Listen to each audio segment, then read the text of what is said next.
সড়ক দুর্ঘটনায় নিহত জহিরুল ইসলামের জানাজা ও দাফন সম্পন্ন হয়েছে।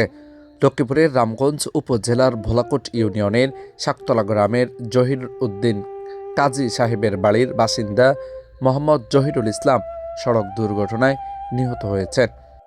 জানা যায়, বৃহস্পতিবার ঢাকার ৩০০ ফিট এলাকার মোটরসাইকেল দুর্ঘটনায় গুরুতর আহত হয়ে ঘটনাস্থলেই তিনি মারা যান।